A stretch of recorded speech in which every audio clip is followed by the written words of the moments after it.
வணக்கம், welcome to Sharada கைவண்ணம். மீண்டும் உங்கள் எல்லோரையும் சந்திக்கிறதுல ரொம்பவும் மகிழ்ச்சியாக இருக்கிறேன். ஆஹா, என்ன இது?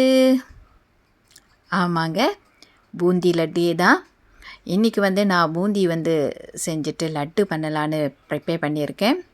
ரொம்ப சூப்பர் டூப்பரான ஒரு லட்டு ப்ரிப்பேர் பண்ணலாம் இன்றைக்கி. ஷாரதா எப்படி இந்த லட்டு ப்ரிப்பேர் பண்ணுறேன்னு கண்டிப்பாக நீங்கள் பார்க்கலாம். நான் இந்த ரெசிப்பியை உங்கள் கூட ஷேர் பண்ணுறதுல ரொம்பவும் விருப்பப்படுறேன். ஃபர்ஸ்ட் டைம் லட்டு செய்கிறீங்களா? இந்த ரெசிபி உங்களுக்கு ரொம்ப பர்ஃபெக்டான ரெசிபி. உங்களோட லட்டு கண்டிப்பாக ஃபெயில் ஆகாது. ரொம்ப சாஃப்டாக, ரொம்ப மாய்ஸ்டாக இந்த லட்டு இருக்குது. ஆக்சுவலி இந்த பூந்தி லட்டுக்கு ஒரு ஸ்பெஷாலிட்டிஸ் இருக்குது. அது ரொம்ப இறுக்கமாக இல்லாமல் ரொம்ப சாஃப்டாக நம்ம செஞ்சோம்னா ரொம்ப சூப்பராக இருக்கும். அன்லெஸ் நம்ம ரெஸ்டாரண்ட்ஸோ சரி, இந்த ஸ்வீட் ஸ்டால்லே அவங்க செல் பண்ணுற லட்டுஸ் கொஞ்சம் ஹார்டாக இருக்கும் நம்மளுக்கு. அது அந்த மேலுக்கு அந்த டெக்ஸ்சரே கொஞ்சம் அப்படியே சொரன்னு இருக்கிற மாதிரி இருக்கும். என்னன்னா அது லைக் ட்ராயாக இருக்கிற மாதிரி இருக்கும். பட் நம்ம வீட்டில் ஹோம்மேடில் செய்கிற லட்டுஸ் நல்லா சாஃப்டாக, நல்லா மாய்ஸ்டாக இருக்கும். ஸோ வாங்க என் கூட ரெசிபி பார்க்கலாம். ரெசிபி பார்க்குறது முன்னுக்கு யார் இன்னும் ஷாரதா கைவண்ணத்தை ஃபாலோ பண்ணலையோ அல்லது சப்ஸ்கிரைப் பண்ணலையோ கண்டிப்பாக சப்ஸ்கிரைப் பண்ணிக்கோங்க. கண்டிப்பாக என்னை ஃபாலோ பண்ணுங்கள். வாங்க வீடியோக்குள்ளே போகலாம். ஃபர்ஸ்ட் ஆஃப் ஆல் கடலை மாவுலேருந்து ஆரம்பிக்கலாம். இன்றைக்கி நான் பாபாசு வாடை எடுத்திருக்கேன் கடலை மாவு. ஃபஸ்ட்டு ட்ரையல் நீங்கள் செய்யும் போது 1 கப்பு கடலை மாவு எடுத்துக்குங்க. நல்லா இந்த மாதிரி சலிச்சுக்குங்க. கடலை மாவு நம்ம சலிச்சுட்டு செஞ்சோம்னா அந்த கட்டிகள் ஃபார்ம் பண்ணுறத ரொம்பவே தடுக்கலாம். அதுவும் சரி, இந்த ஃபஸ்ட்டு 1 கப்பு நீங்கள் எடுக்கிறீங்கன்னா நல்லா நல்லா அமுத்தி எல்லாம் எடுக்க வேணாம். லைட்டாகவே எப்போதுமே நம்ம எடுக்கிற மாதிரி கடலை மாவு எடுத்துக்கோங்க. ஏன்னா அதோட குவான்டிட்டி கொஞ்சம் கூட போயிடும் அப்புறம் நல்லா தட்டி எடுத்தோம்னா. ஸோ இதே மாதிரி இன்னொரு கப்பு மாவு நான் ஆட் பண்ணுறேன். ஸோ இன்றைக்கு கடலை மாவு 2 கப்பு கடலை மாவு ஆட் பண்ணுறோம். ஸோ ஃபஸ்ட்டு பிகினருக்கு தான் இந்த மெத்தடு. இப்போ நார்மலாக செய்ய போகிறவங்களுக்கு இது பெரிய அளவுக்கு இம்பேக்ட் கொடுக்காது. ஏன்னா நார்மலாக அவங்களுக்கு தெரியும் எப்படி கட்டிகள் கட்டிகள் இல்லாமல் மாவு நம்ம அந்த பெட்டரை ப்ரிப்பேர் பண்ணுறதுன்னு. ஸோ ஃபஸ்ட்டு பிகினருக்கு இந்த மெத்தட் ரொம்ப சூட்டபுளாக இருக்கும். கண்டிப்பாக நம்ம ஒரு ஃபெயில் ஆகாது. ஓகே, இப்போ மாவு எல்லாம் நம்ம சலிச்சு வச்சுட்டோம். 2 கப்பு மாவுக்கு இப்போ அதுக்கு தேவையான பொருட்கள் இப்போ ஆட் பண்ணலாம். ஃபஸ்ட்டு இந்த லட்டு பூந்தி நம்ம பொரிக்கிறதுக்கு தான் இந்த மாவை ப்ரிப்பேர் பண்ணுறோம். 1/4 கப்பு அளவுக்கு உப்பு கண்டிப்பாக ஆட் பண்ணிக்கோங்க. அதே சமயத்தில் இப்போ கலர் நான் கொஞ்சமாக இந்த கேசரி கலர், இந்த லட்டுக்கு கலர்னு இருக்கும், இந்த ஆரஞ்சு கலர் லைட்டாக. ஸோ அது கொஞ்சமாக பிஞ்சு தான் ஆட் பண்ணுறேன். இப்போது நம்ம எந்த கப்பில் மாவு எடுத்தோமோ அதே கப்பு அளவுக்கு 1 கப்பு அளவுக்கு ஃபஸ்ட்டு தண்ணீர் விட்டுக்குங்க. கரெக்டாக அந்த கப்பு அளவுக்கு கரெக்டாக தண்ணீர் விட்டுட்டு நம்ம மிக்ஸ் பண்ணிக்கலாம். நார்மலி 2 கப்பு மாவுக்கு 1.25 கப்பு தண்ணீர் ஆட் பண்ணலாம். இப்போ ஃபஸ்ட்டு நான் 1 கப்பு அளவுக்கு தண்ணீர் ஆட் பண்ணுறேன்.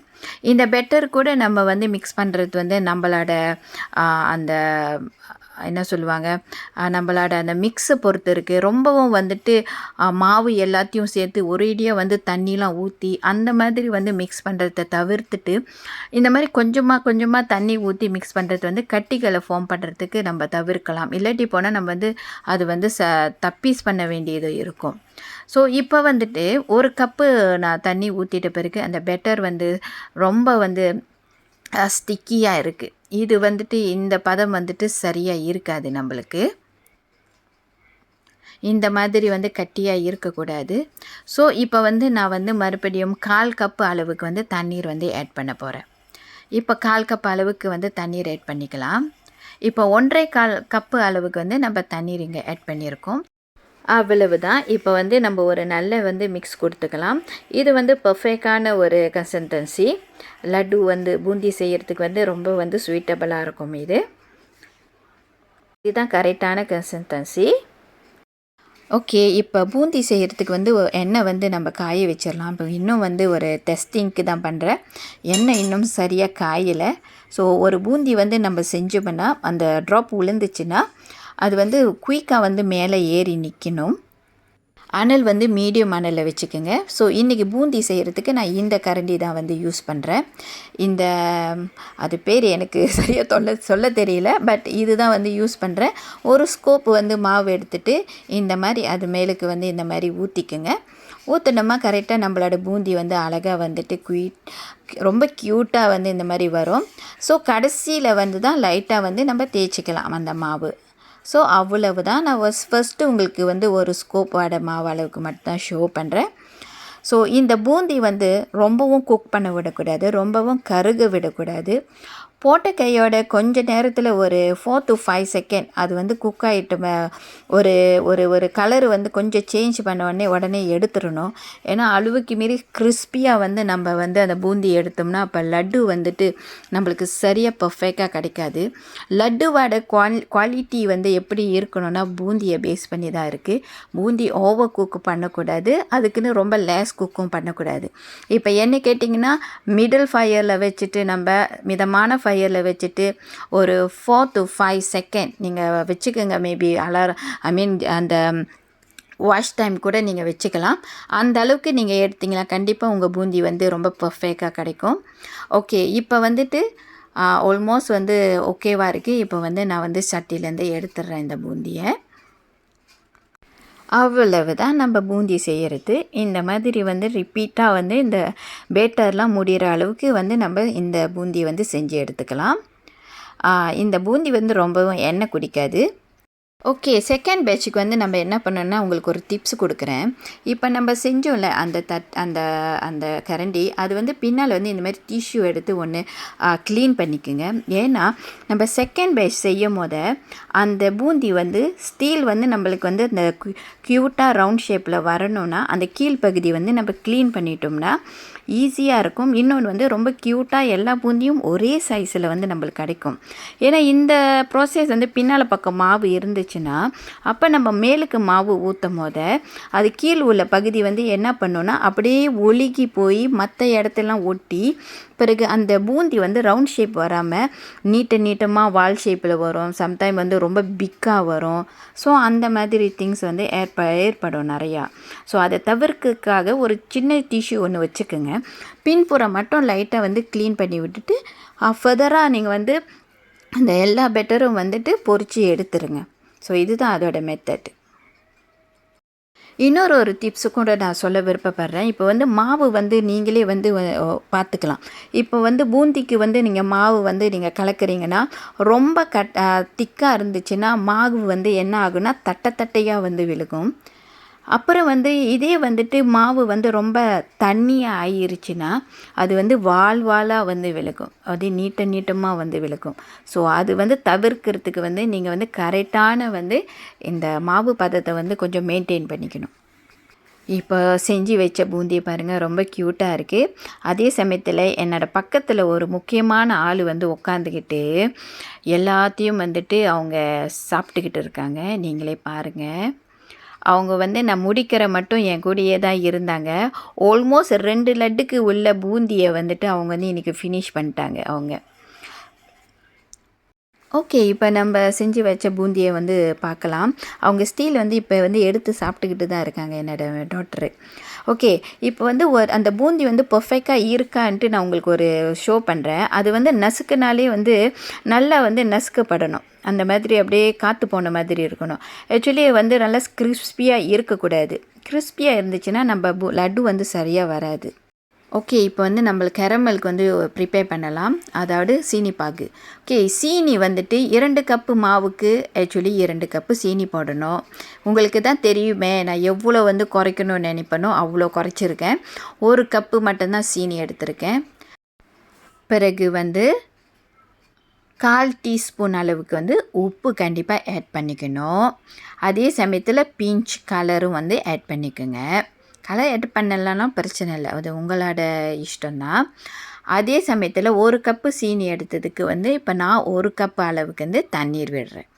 இதுதான் இதோட மெஷர்மெண்ட்டு. 1 கப்பு சீனிக்கு 1 கப்பு தண்ணீர். இப்போ வந்து நான் வந்து ஒரு 10-15 மிளகு, 2 வந்து கடமன்ஸு, ஏலக்காய் எடுத்திருக்கேன். பிறகு முந்திரி வந்து கொஞ்சம் தூக்கலாகவே எடுத்திருக்கேன். அதே சமயத்தில் பிளாக் கரண்ட், கருப்பு திராட்சை எடுத்திருக்கேன். அப்புறம் நம்ம நெய் முக்கியமான ஐட்டம் எடுத்திருக்கேன். ஸோ இந்த மிளகையும் இதையும் நல்லா கொஞ்சம் இடித்து இந்த மாதிரி தூள் ஆக்கிக்கணும். ரொம்ப இல்லை, ஒன்றும் பாதியமாக இடித்தா போதும். அதே மாதிரி முந்திரியும் திராட்சை வந்து பாதி திராட்சை வந்து பாதியாக வெட்டிட்டு ஒரு பாதி வந்து திராட்சை வந்து நான் முழுமையாக வச்சுருக்கேன். அப்புறம் இவ்வளோ தான். இப்போ வந்து நம்ம வந்து முக்கியமான ஒரு இடத்துக்கு வந்திருக்கோம். அது பாகு, சீனி பாகு. டோன்ட் வரி, சீனி பாகுனாலே பயப்படாதீங்க. கண்டிப்பாக இந்த மெத்தட் யூஸ் பண்ணிங்க, சூப்பராகவே வரும் உங்களுக்கு. ஓகே, நல்ல மிதமான தீ வச்சுக்குங்க. இந்த சீனி பாகு வந்து இப்படியே கலந்து விட்டுக்கிட்டு இருக்கலாம். நல்லா கொதி வரட்டும். நல்லா சின்ன அனல், ஒரு மீடியமான அனலை வச்சுட்டு கொதிக்க விடுங்க. கொதிச்சுக்கிட்டே இருக்கணும் இந்த சீனி பாகு. அப்புறம் கொஞ்சம் நேரம் சென்று ஒரு சீனி பாகு வந்து நீங்கள் வந்து டெஸ்ட் பண்ணி பாருங்கள், அது வந்து ஒட்டுதா கையில்னு. ஒரு கம்பி பதம் வர அளவுக்கு, கம்பி பதம் வந்துட்டு வரக்கூடாது. கம்பி பதத்துக்கு முன்ன அது வந்து லைட்டாக ஒட்ட ஆரம்பிக்கும், நம்ம கம்மு மாதிரி ஒட்ட ஆரம்பிக்கும். அந்த இதில் வந்து நம்ம ஆஃப் பண்ணிடணும். இன்னும் பாகு கொதிக்க தான் விட்டுருக்கேன் நான். கொஞ்சம் நல்லா நம்மளுக்கே தெரியும், அந்த பாகு எடுத்து ஊற்றும் போதே அது வந்து கொஞ்சம் திக்கான மாதிரி ஒரு ஃபீல் இருக்கும். ஸோ அது வரைக்கும் நம்ம கொஞ்சம் நேரம் வெயிட் பண்ணி தான் ஆகணும். ஓகே, நம்ம இப்போ செக் பண்ணி பார்க்கலாம். இப்போ லைட்டாக வந்து எனக்கு ரொம்ப கொஞ்சம் திக்காக இருக்கிற மாதிரி இருக்குது. நான் செக் பண்ணி பார்க்குறேன். அது அந்த கம் பதம் வந்து எனக்கு வந்து ஃபீல் ஆகுது, லைட்டாக இருக்குது அந்த கம்மு ஒட்டுற மாதிரி. ஸோ இப்போ வந்து நான் அந்த ஸ்டவ் வந்து ஆஃப் பண்ணுறதுக்கு முன்ன நம்ம எடுத்து வச்ச அந்த மிளகு மற்றும் கடமன்ஸு வந்து இதில் வந்து ஆட் பண்ணிவிட்டு ஒரு 2-3 கொதிக்கிற வரைக்கும் கொஞ்சம் நேரம் வெயிட் பண்ணிவிட்டு நம்ம ஆஃப் பண்ணிடலாம். லட்டுவில் வந்து கருப்பு மிளகு வந்து சேர்த்து சாப்பிட்டிங்கன்னா அதில் வந்து ஒரு சின்ன ஒரு காரம் இருக்கும், பிறகு அது ஸ்வீட் இருக்கும், ரொம்ப டேஸ்டியாக இருக்கும்.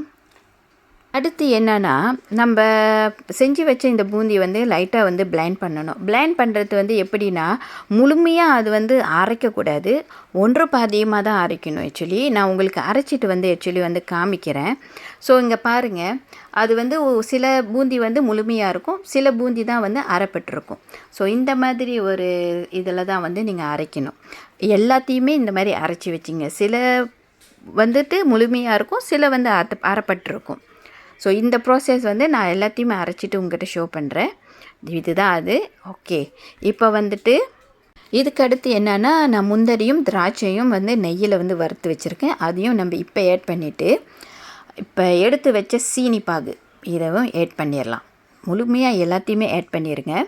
கரெக்டாக இருக்கும், ஒரீடே பண்ணாதீங்க, கரெக்டாக இருக்கும். இப்போ நான் எல்லாத்தையுமே தான் ஆட் பண்ணியிருக்கேன். ஓகே, இப்போ ஆட் பண்ண கையோட நல்லா வந்து மிக்ஸ் கொடுத்துங்க. ஒரு நல்ல மரக்கரண்டியோ அந்த மாதிரி எடுத்துக்கோங்க. அப்போ நம்ம மிக்ஸ் பண்ணும் போது அந்த பூந்தி வந்து இந்த பாகோடு சேர்ந்து நல்லா வந்து மேர்ஜ் ஆகணும், நல்லா வந்து அது வந்து ஈர்த்து எடுக்கணும். அந்த சுகர் பாவு வந்துட்டு இந்த பூந்தி வந்து நல்லா வந்து சிராப் பண்ணணும்னு சொல்லுவாங்க பாஷாவில். ஸோ அந்த மாதிரி நல்லா ஈர்த்துச்சுன்னா தான் அந்த லட்டுவோட அந்த டேஸ்ட் வந்து ரொம்ப நல்லா இருக்கும். ஸோ இந்த மாதிரி நல்லா அமுத்தி விட்டுக்குங்க. கொஞ்சம் ப்ரெஷர் கொடுத்து இந்த மாதிரி வந்து மசாஜ் கொடுத்தீங்கன்னா இந்த லட்டு வந்து நல்லாவே வந்து மேர்ச் ஆகிரும். ஸோ இந்த இது கொஞ்சம் ஹாட்டாக இருக்கும் போது நம்ம இப்போ பிடிக்க முடியாது. கொஞ்சம் கூல்டான ஆன பிறகு தான் இப்போ வந்து நான் வந்து நெய் சேர்த்துக்க போகிறேன். ரொம்ப ஹாட்டில் வந்து நெய் சேர்த்துமா அது வந்து மெல்ட் ஆகிரும். ஸோ கொஞ்சம் கூலாக ஆகிட்ட பிறகு இப்போ வந்து நம்ம நெய் சேர்த்துட்ட பிறகு இப்போ ஒரு மசாஜ் கொடுத்து இந்த பூந்தி லட்டுவை வந்துட்டு கொஞ்சம் நேரம் வந்து ரெஸ்ட் பண்ணி வச்சிடலாம். ஒரு 10-15 மினிட் கூட ரெஸ்ட் பண்ணலாம், ஒரு அரை மணி நேரம் கூட ரெஸ்ட் பண்ணி வைக்கலாம். ஆக்சுவலி நான் ஒரு அரை மணி நேரத்துக்கு அப்புறம் தான் வந்து லட்டுவே வந்து பிடிக்கலான்னு இருக்கிறேன். ஸோ கொஞ்சம் நேரம் சென்று வந்து நம்ம வந்து இந்த லட்டு பார்க்கலாம் எப்படி இருக்குன்ட்டுன்னு. ஓகே, இப்போ 1/2 ஹவருக்கு அப்புறம் வந்து நல்லா கூல் ஆகிருச்சு. இப்போ நான் வந்து லட்டு வந்து பிடிக்கிறேன். லட்டு பிடிக்கிறதுக்கு ஒரு பெரிய ஸ்கீல்லாம் நம்மளுக்கு தேவையில்லை, நம்மளுக்கு தான் பழக்கம்லாம் இருக்குல்ல. நம்ம இந்தியன்ஸ்க்கு எல்லாருக்குமே நல்ல பழக்கம் இருக்கும் நம்மளுக்கு. ஸோ இந்த மாதிரி வந்து ரவுண்ட் ஷேப்பில் வந்து நம்ம நல்லா அழுத்தி நல்லா பிடிச்சிக்குங்க. சம்டைம் இந்த அழுத்தணுமா லைட்டாக கொஞ்சம் எண்ணெய் ஒழுக்கிற மாதிரி கூட இருக்கும். ஸோ அந்த மாதிரி லைட்டாக பிடிச்சிங்க. அந்த பெரிய திராட்சையை வந்து நான் வந்து கட் பண்ணாது வச்சது வந்துட்டு அது மேலுக்கு வந்து நான் வந்து வைக்கிறதுக்கு தான். ஸோ இந்த மாதிரி நம்ம வந்து லட்டு பிடிச்சிட்டு எல்லாம் வந்து அரேஞ்ச் பண்ணி வச்சிடலாம். பாருங்கள், டோட்டலி வந்து எனக்கு இப்போ வந்து 29 தான் இருக்குது. ஆக்சுவலி 2 கப்பு மாவுக்கு வந்து ஒரு 30 லட்டுனாச்சும் வந்திருக்கணும்னு நினைக்கிறேன். ஏன்னா ஒரு லட்டு தான் அவங்க மேடம் வந்து அந்த பூந்தி வந்து கொஞ்சம் எடுத்துட்டாங்களே. ஸோ அதுக்கு தான் சொல்கிறேன், 30 லட்டு வருது ஒரு 2 கப்பு மாவுக்கு. ஸோ ஷரடா வடை இந்த லட்டு ரெசிபி வந்து உங்களுக்கு ரொம்ப ஒரு பெனிஃபிட்டாக இருக்கும்னு நினைக்கிறேன். தீபாவளியை வந்து இந்த ஸ்வீட்டான பாரம்பரியமான ஒரு லட்டு வந்து ரெசிப்பியை வந்துட்டு செஞ்சு எல்லோருமே சந்தோஷமாக இருங்க. இந்த தடவை வந்து நம்ம கடையில் வாங்காமல் சொந்தமாகவே லட்டு செஞ்சுட்டு நம்ம செஞ்சு பார்க்கலாம் இந்த தீபாவளிக்கு. ஸோ மீண்டும் இன்னொரு ரெசிப்பியில் நான் உங்களை மீட் பண்ணுறேன். பாய்.